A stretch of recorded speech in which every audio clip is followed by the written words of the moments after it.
The red sun rose slowly over Colony Hannah 7, painting the sky in shades of rust and orange. It was not a beautiful sunrise. Nothing about this world was beautiful.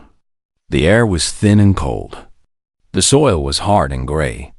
The mountains that surrounded the settlement were sharp like broken teeth, and the wind that blew through them carried dust that got into everything.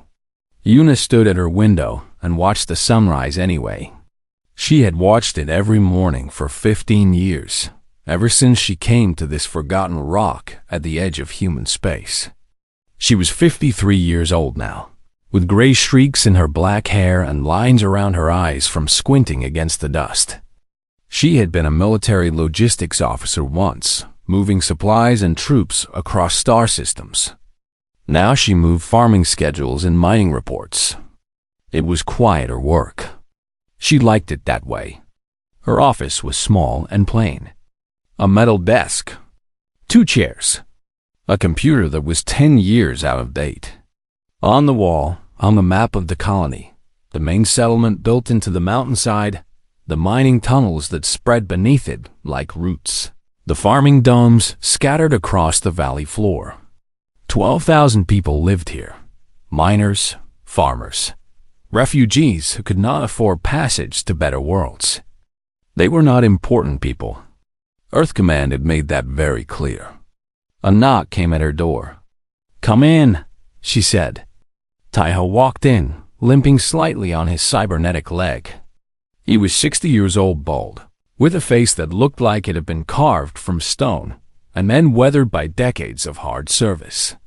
He had lost his leg in the Kepler skirmish 20 years ago, fighting against pirates who had attacked a civilian transport.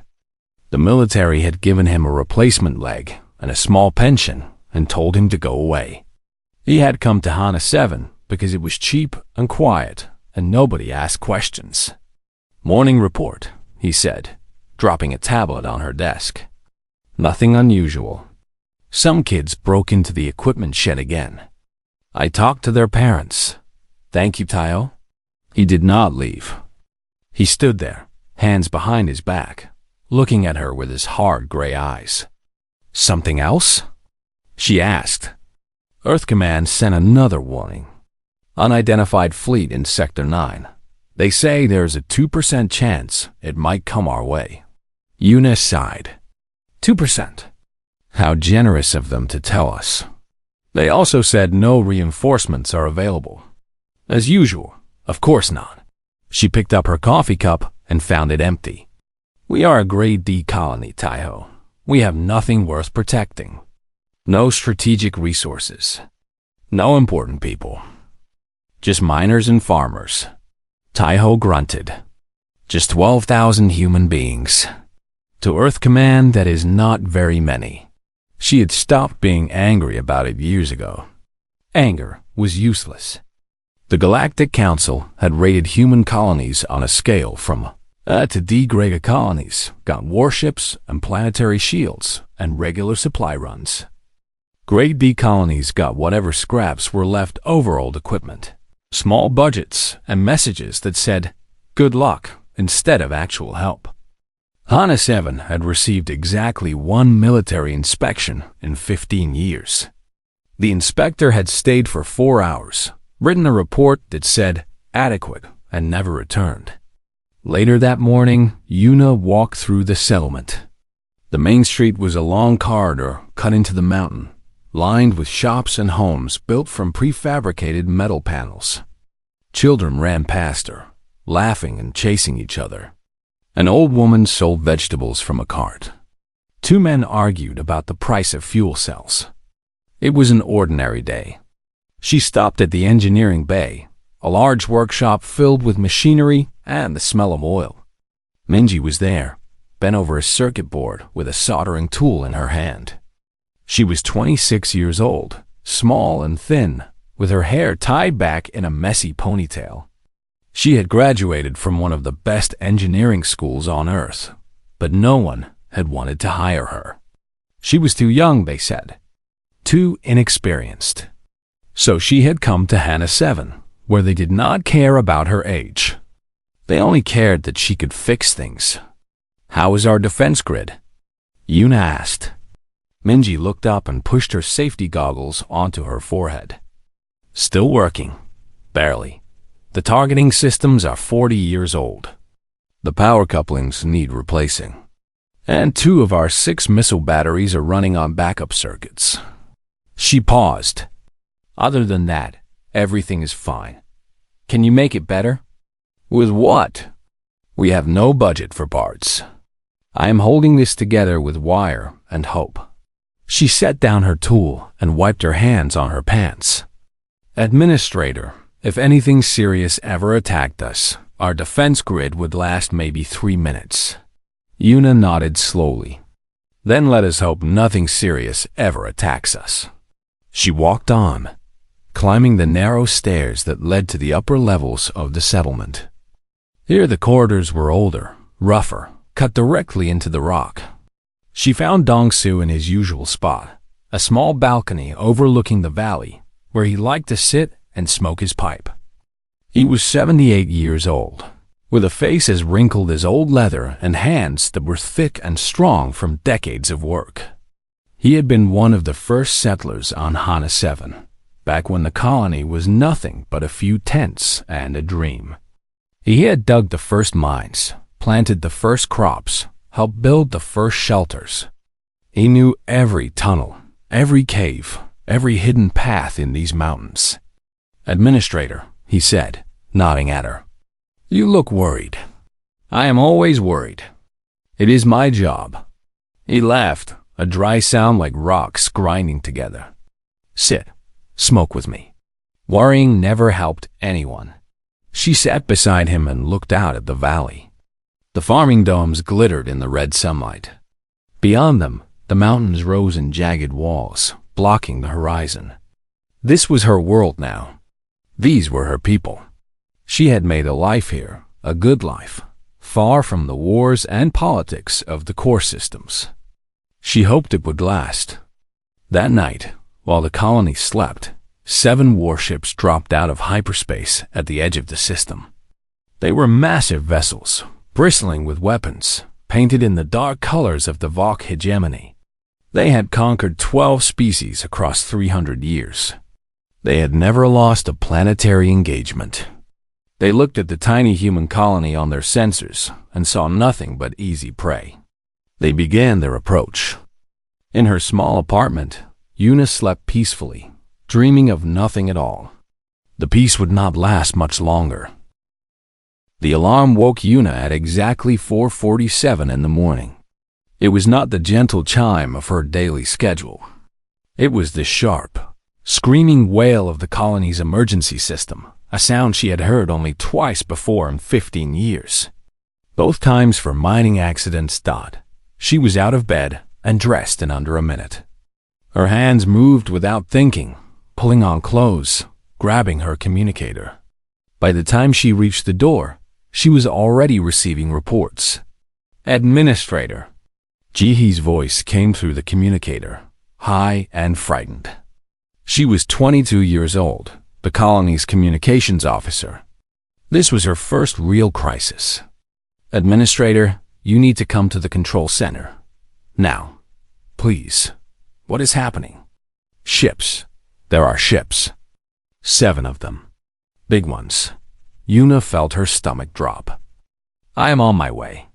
The control center was buried deep in the mountain, protected by layers of rock. It was a small room, filled with old computer screens and blinking lights. When Yuna arrived, she found Jie standing frozen at her console, staring at the main display with wide eyes. Taiho was already there. So was Minji, who must have been working late in the engineering bay. They were all looking at the same thing, 7 red dots on the screen, moving slowly toward their world. Vok hegemony, Taiho said quietly. His voice was calm, but his hands were clenched into fists at his sides. I recognize the ship patterns. These are Vok warships. Yuna had heard of the Vok. Everyone had. They were one of the most dangerous species in the galaxy tall. Pale creatures with 4 arms and black eyes. Born warriors who lived for conquest. They had destroyed entire civilizations. They viewed other species as resources to be harvested, not people to be respected. Why are they here? Minji asked. We have nothing. We are nobody. Maybe that is why, Taiho said. Easy target. No one will come to save us. No one will even notice. The communications console beeped. Jie looked at it like it might bite her. They are sending a message, she said. Should I play it? Yuna said. The screen flickered. A face appeared, if it could be called a face. Pale gray skin stretched over sharp bones. 4 eyes, black and empty like holes in the universe. A mouth full of teeth that were too long and too sharp. This was the Vought commander, and Yuna knew immediately that she was looking at something that had never known mercy in its entire existence. Human colony, the creature spoke. Its voice was cold and flat, translated by computer into words that had no emotion. I am called the Pale Blade. I command this fleet. You have 1 hour to surrender. Bring all your people to the surface. Do not resist. Do not hide. Do not run. If you obey, your deaths will be quick. If you disobey, they will be slow. This is not a negotiation. This is your only chance. You have 1 hour. The screen went dark.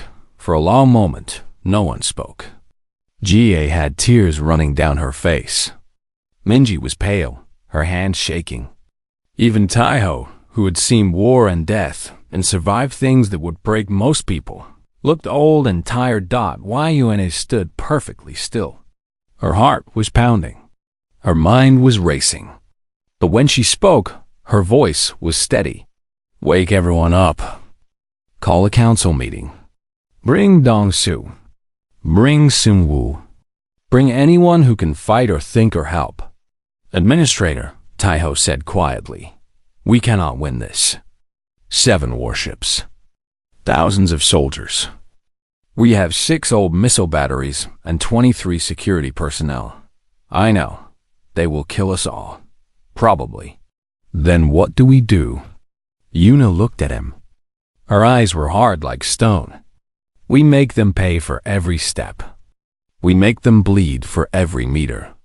We show them that humans do not surrender. We show them that even our weakest colony has teeth. Taiho stared at her for a long moment.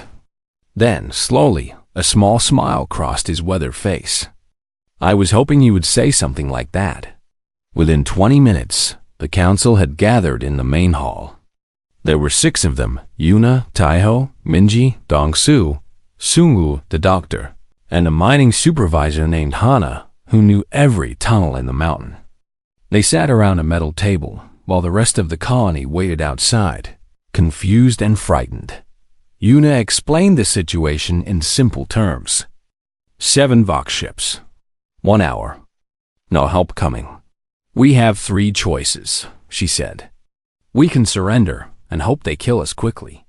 We can run into the mountains and hide and hope they do not hunt us down. Or we can fight. Fight? Hana laughed bitterly. With what? With everything we have. Dongsu's old voice cut through the room. He was leaning forward in his chair, his eyes bright and sharp. I have lived on this rock for 50 years. I know every cave, every tunnel, every crack in these mountains. The Vought do not know this land. We do. Minji nodded slowly. The mining charges. We have thousands of them stored in the lower levels. They are meant for blasting rock, but they can blast other things too. The ore processing plant, Sunwoo added. He was a quiet man, thin and pale, with gentle hands meant for healing. But his voice was steady.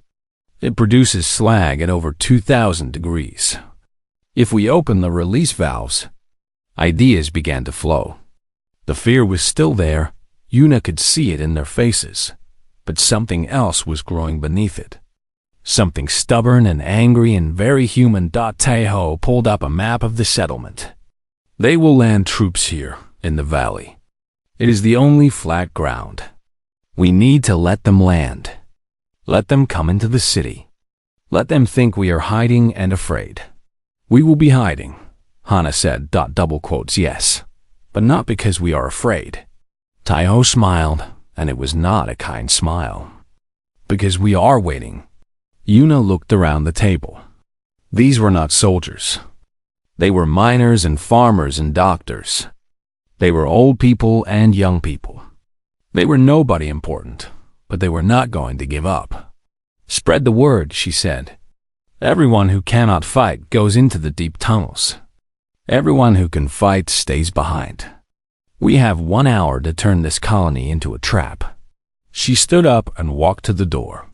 Outside, hundreds of faces looked up at her, her people, her responsibility, her family. The Vok are coming, she told them. They think we are weak. They think we will surrender.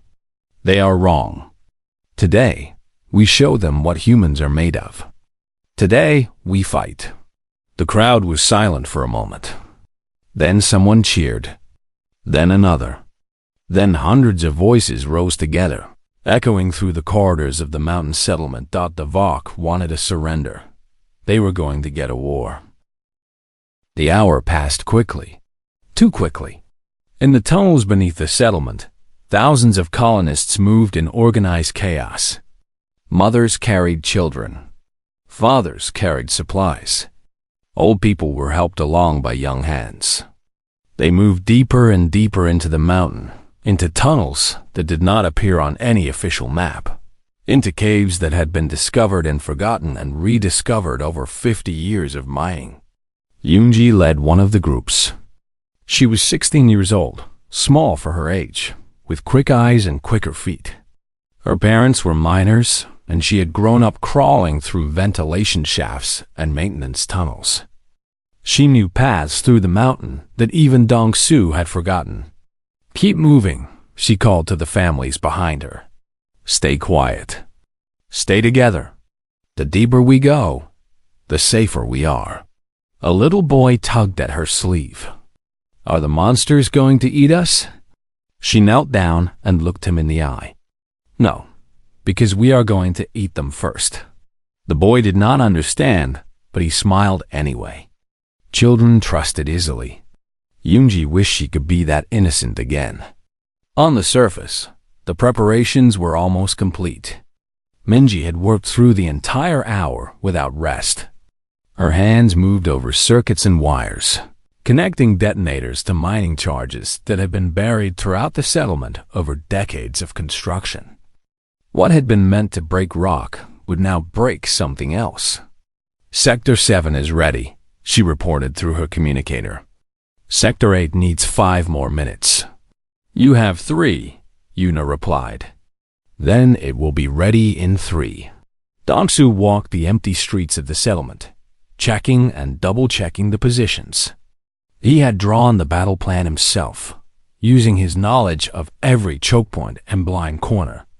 The main road was a kill zone. The side alleys led to dead ends. The buildings had been emptied of everything valuable and filled with surprises.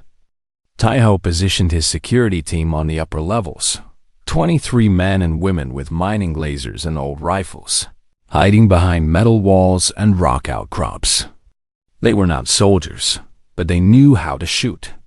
They knew how to survive. Remember, he told them, we are not trying to win. We are trying to hurt them. Make every shot count. Then move. Never stay in one place. Sungu set up his medical station in an old subway tunnel that had been abandoned years ago. He had 3 nurses with him and enough supplies to treat maybe 100 wounded. He hoped it would be enough. He suspected it would not.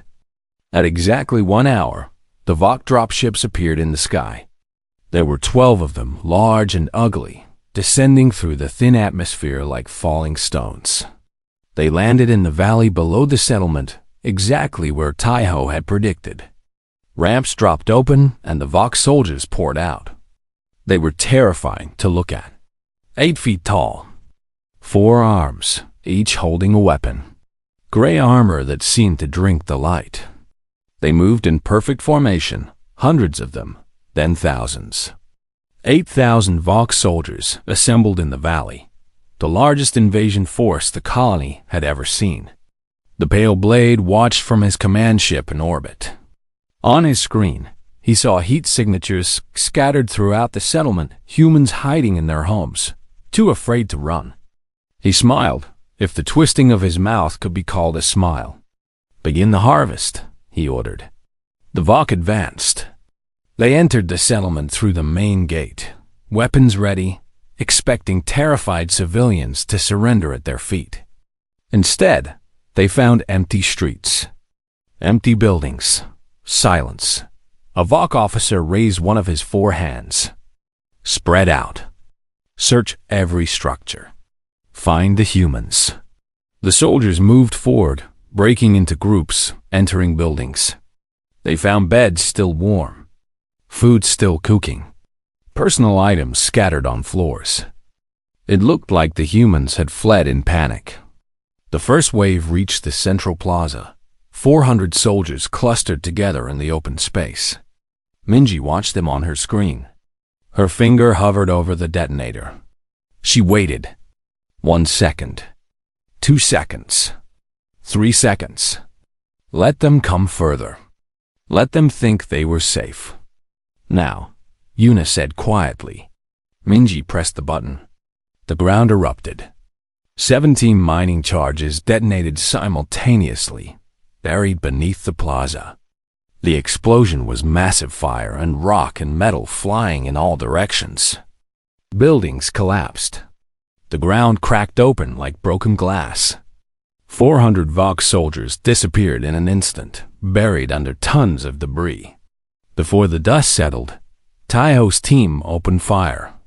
Mining lasers cut through the air, bright beams of light designed to slice through solid rock. They sliced through Vok armor just as easily. Soldiers fell. Screams echoed through the corridors. "Move!" Taiho shouted. "Move to position 2. His team scattered, disappearing into tunnels and side passages they had memorized during the preparation hour. The Vok returned fire, their weapons tearing holes in the walls where the humans had been standing moments before. But the humans were already gone. The Vok commander on the ground was confused. This was not how harvests were supposed to work. Humans were supposed to surrender. Humans were supposed to be weak. What was happening? "Push forward," he ordered. "Find them and kill them." His soldiers obeyed, advancing through the ruined plaza and into the narrow streets beyond. They did not see Dongsu standing on a balcony above them, watching them enter his trap. He pressed a button on his communicator. "Section 3, now." The walls exploded. Minji had placed charges in the buildings on both sides of the street. They detonated inward, collapsing tons of rock and metal onto the Vok column. 200 more soldiers were crushed. In the confusion, Yunji's voice came through the settlement speaker system speakers that Minji had secretly connected to the underground tunnels. False voices echoed from every direction. Footsteps that led nowhere. Screams from empty buildings. The Vok scanner showed heat signatures everywhere and nowhere. Yunji had reprogrammed the heating systems to create ghost readings. The soldiers were shooting at shadows. 4 minutes had passed. The Vok had lost over 1,000 soldiers. They had killed fewer than 40 colonists. The Pale Blade watched from orbit, his black eyes narrowing. Something was very wrong. These were not helpless farmers. These were not soft humans waiting to be harvested. This was a battle. And for the first time in 300 years of conquest, the Vok were losing. "Retreat to the landing zone," the ground commander ordered. His voice was shaking with something the Vok rarely felt fear. "Regroup and reassess." The surviving soldiers began to fall back, dragging their wounded with them. Behind them, the ruined settlement burned. Above them, the colonists watched from their hidden positions. Yuna allowed herself a small smile. They had won the first round. But the battle was not over yet. The Vok regrouped in the valley below the settlement. They had come with 8,000 soldiers. Now they had fewer than 7,000. Over 1,000 of their warriors lay dead in the burning streets above, killed by miners and farmers who should have been nothing but easy prey. The ground commander stood among his troops, rage burning in his 4 black eyes. He had conquered 17 worlds. He had harvested millions of lives. He had never seen anything like this. A communication came from orbit. The Pale Blade's cold voice filled his helmet. "Explain." "They were prepared," the commander said. "They had explosives, traps. They knew we were coming. They are farmers. They fight like something else." There was silence. "Then, I am sending the heavy armor. Crush them. Leave nothing standing." From the remaining dropships, new machines emerged.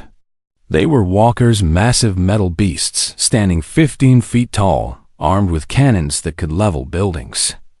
6 of them stepped onto the rocky ground, their heavy feet shaking the earth with each step.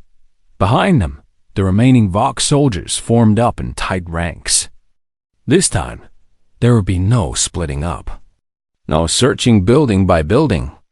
They would advance as one unstoppable wave and destroy everything in their path. Yuna watched from the upper levels of the settlement. She saw the walkers. She saw the army assembling. Her heart sank. "Minji," she said through her communicator, "how many charges do we have left?" "Not enough to stop those walkers. Their armor is too thick. Taiho? Our lasers might scratch their paint." "That is about it?" Yuna closed her eyes. They had hurt the Vok. They had made them bleed. But it was not enough. The walkers would tear through what remained of the settlement, and then they would find the tunnels. And then they would find the children hiding in the darkness below. "Administrator." Dongsu's voice came through, calm and steady. "I have an idea. But you are not going to like it. Tell me anyway." "The northern slope, above the valley. Do you remember what happened during the winter of 2324? Yuna remembered. A massive avalanche had nearly destroyed the settlement. Tons of ice and rock had come crashing down the mountainside. They had spent months digging out. "You want to trigger an avalanche," she said slowly. "On purpose. The ice has been building up for 3 years. The slope is unstable. A few well-placed charges. The entire mountainside could come down. That is what I'm counting on." Taiho cut in. "It could work. The walkers are heavy. They cannot move quickly. If we time it right, and if we time it wrong," Yuna said, "we bury ourselves along with them." "Yes," Dongsu agreed. "That is the part you are not going to like." Yuna thought about the children in the tunnels, about Yunji leading them through the darkness, about the little boy who had asked if the monsters were going to eat them. "Do it," she said. "Minji, get charges to the northern slope. Dongsu, you know where to place them. Taiho, keep the Vok busy. Give them something to shoot at." 5 minutes and 15 seconds had passed. The Vok began their second advance. The walkers led the way, their heavy cannons firing at the settlement above. Buildings exploded. Rocks shattered. The colonists fell back, retreating deeper into the mountain. Taiho's team fired from new positions, not trying to kill anymore, just trying to distract. Lasers flashed. Shots rang out. The Vok returned fire, their weapons tearing the mountain apart piece by piece. Meanwhile, Dongsu climbed the northern slope. He was 78 years old, and his knees screamed with every step, but he did not stop. Behind him, 2 young miners carried boxes of charges, following the old man who knew these mountains better than anyone alive. "Here," Dongsu said, pointing to a crack in the ice. "And here. And here." They worked quickly, placing charges in precise locations. Dong-su had calculated the angles in his head, decades of mining experience guiding his hands. One wrong placement, and the avalanche would go sideways, missing the valley entirely. But Dong-su did not make mistakes. Not with this mountain. Not with his home. Below, the walkers entered the settlement. Their cannons reduced buildings to rubble. Their massive feet crushed the barricades that the colonists had built. Nothing could stop them. Nothing except the mountain itself. "Charges are set," Dong-su reported. He was breathing hard, his old heart pounding in his chest. "Ready on your command." Yuna watched the walkers advance. They were in the center of the valley now, directly below the northern slope. This was the moment. If she waited too long, they would reach the tunnels. If she acted too soon, they would escape. "Wait," she whispered to herself. "Wait." The lead walker raised its cannon toward the tunnel entrance where families were still evacuating. Children screamed. Parents grabbed their loved ones and ran. Now. Yuna shouted. Dong-su pressed the detonator. For a moment, nothing happened. Then, high above, the ice cracked. The sound was like thunder, like the mountain itself was groaning in pain. And then the slope gave way. 60 years of accumulated ice and rock came crashing down.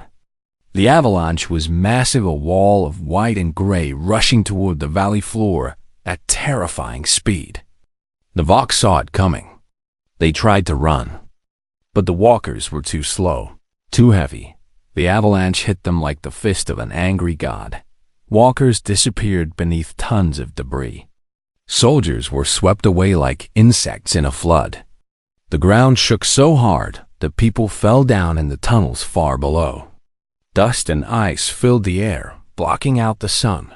When it settled, 5 of the 6 walkers were buried.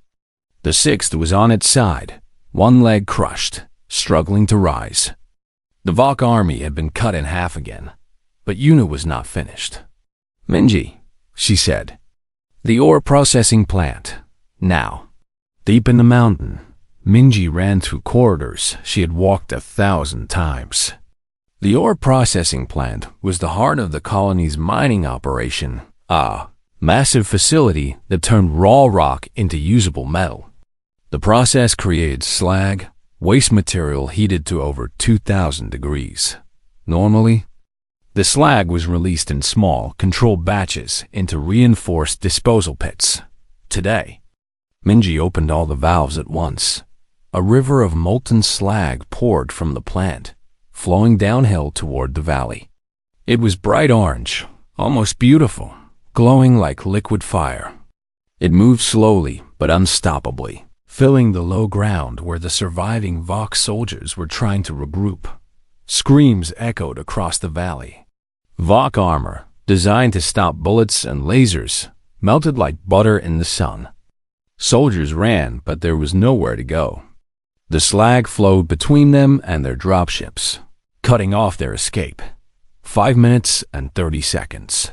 The surviving Vox were trapped. Behind them, the avalanche debris. Around them, rivers of molten rock. Above them, colonists with mining lasers and generations of anger. They ran for their dropships anyway. It was the only chance they had. Taiho was waiting for them. He stood at the edge of the settlement, a shoulder-mounted launcher resting on his cybernetic leg. It was an old weapon, a relic from Earth's first colonial wars. He had kept it in his closet for 20 years, never thinking he would need it again. He was glad he had been wrong. The first dropship lifted off, engines roaring. Taiho aimed and fired. The missile streaked through the air and struck the dropship's engine. It exploded in a ball of fire, pieces raining down onto the valley floor. He reloaded, aimed, fired again. A second dropship died. The third dropship managed to lift off before he could reload. It rose into the sky, carrying the survivors away from the nightmare below. Taiho lowered his weapon. His leg hurt. His shoulders hurt. Everything hurt. But he was smiling. That is for Kepler, he said quietly. On the surface, the battle was over. But in orbit, the pale blades still waited with 4 warships, full of weapons that could turn the entire colony to glass. The fight was not finished yet. The pale blade stood on the bridge of his command ship, staring at the tactical display. His 4 black eyes did not blink. His pale gray face showed no expression. But inside, something was burning. Something the Valk called the cold rage. A fury so deep it froze the blood instead of heating it. He had sent 8,000 warriors to the surface. Fewer than 2,000 had returned. His heavy armor machines that had crushed cities on a dozen worlds lay buried under rock and melted into slag. A colony of farmers had done this. A colony that Earth Command had rated as worthless. The surviving ground commander's voice came through the communicator, shaking with exhaustion and shame. Commander, the humans. They would not surrender. They turned their world into a weapon. Silence. The pale blade's voice was soft. That was when he was most dangerous. You have failed me. We can try again. Send more troops. Orbital bombardment first, then... No. The pale blade turned to his weapons officer. Prepare the surface cannons.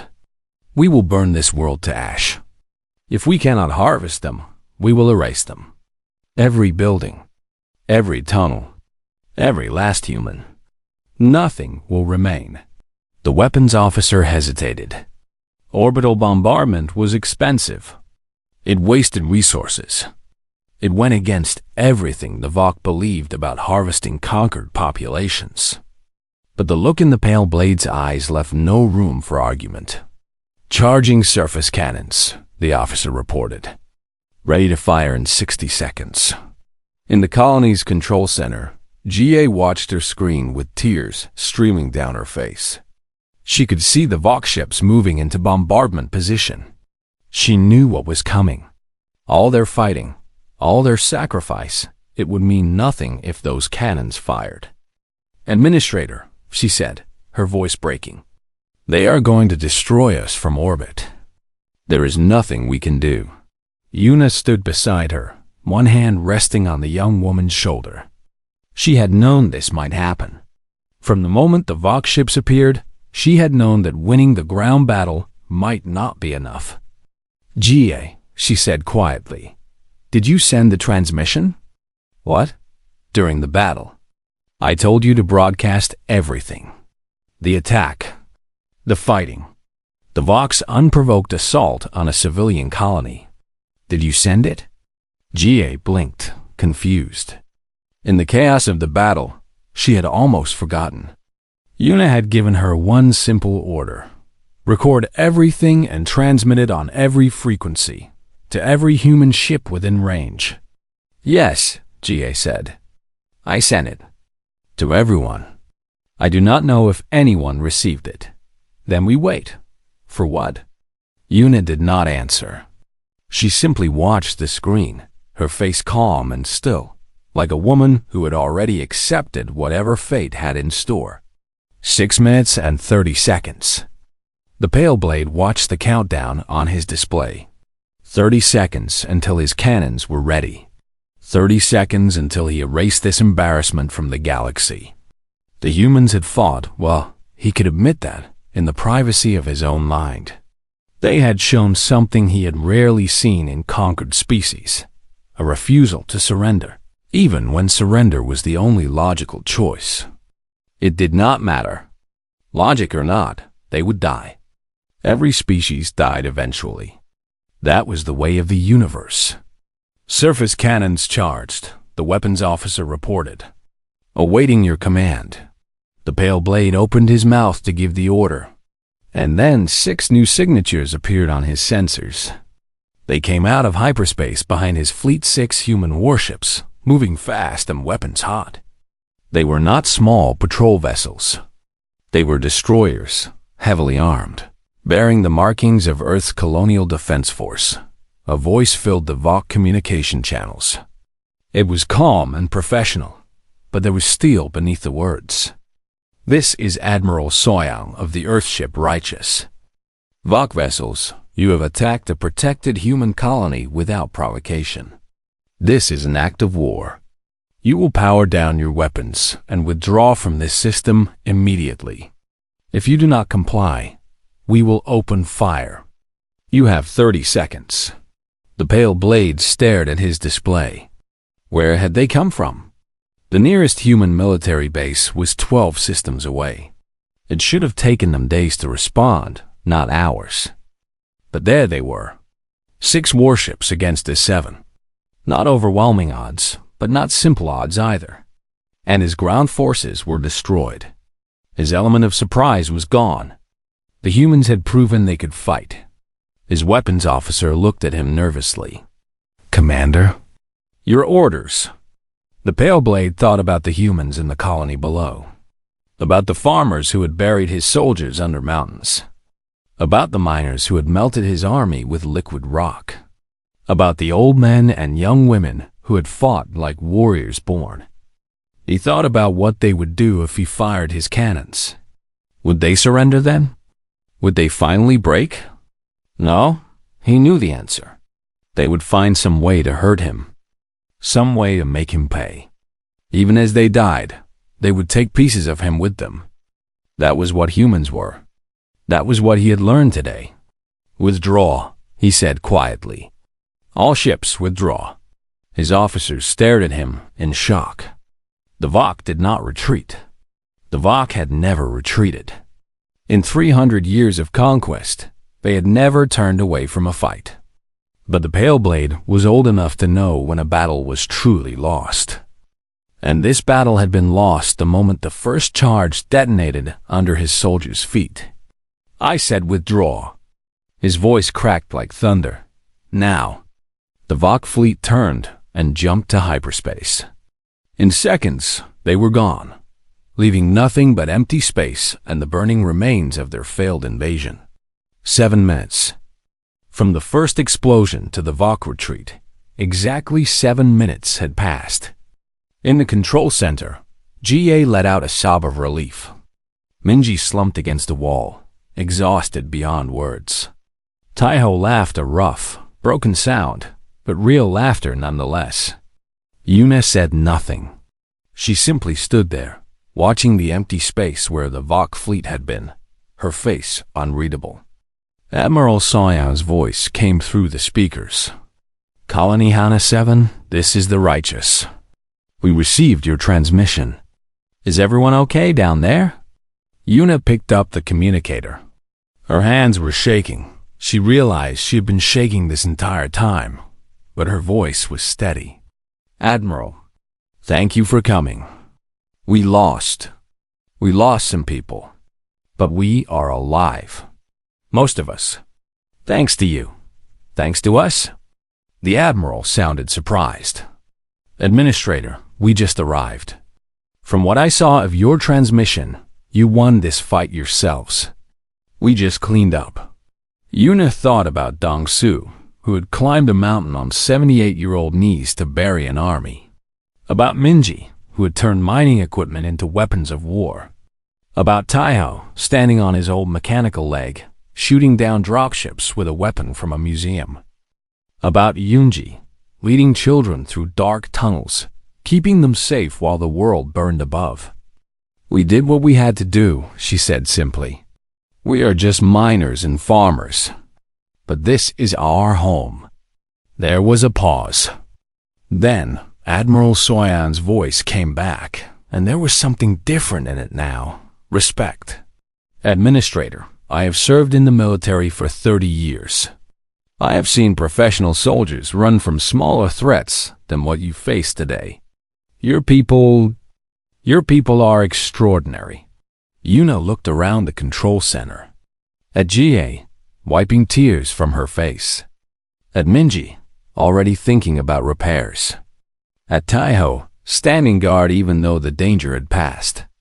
They are just humans, she said. That is all we have ever been. News of the battle spread across the galaxy within days.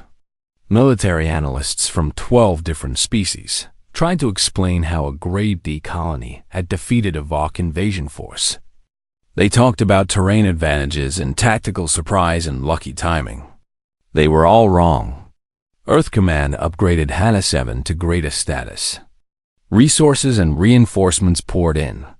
Politicians made speeches about human courage and determination. Reporters came from across the stars, asking for interviews. Yuna refused them all. She had a colony to rebuild and people to care for. She did not have time for speeches. But one reporter managed to catch her in the corridor outside her office. A young man with eager eyes and a recording device. "Administrator, please. Just one question. How did you win? How did a colony with no military defeat the Vok?" Yuna stopped walking. She thought about the question for a long moment. "You attacked our home," she said finally. "You expected us to surrender. You thought we were weak because we are small and poor and far from help." She looked at the reporter with eyes that had seen fire and death and somehow still held hope. But that is the thing about humans. We do not know how to give up. You can hurt us. You can scare us. You can push us to the edge of destruction. But we will always push back. She started walking again. "We do not know how to quit," she said over her shoulder. "That is how we won." The reporter watched her go, then looked down at his recording device. He had gotten his answer, but he suspected that the galaxy was only beginning to understand what it meant. Humanity had shown its teeth. The universe would not forget.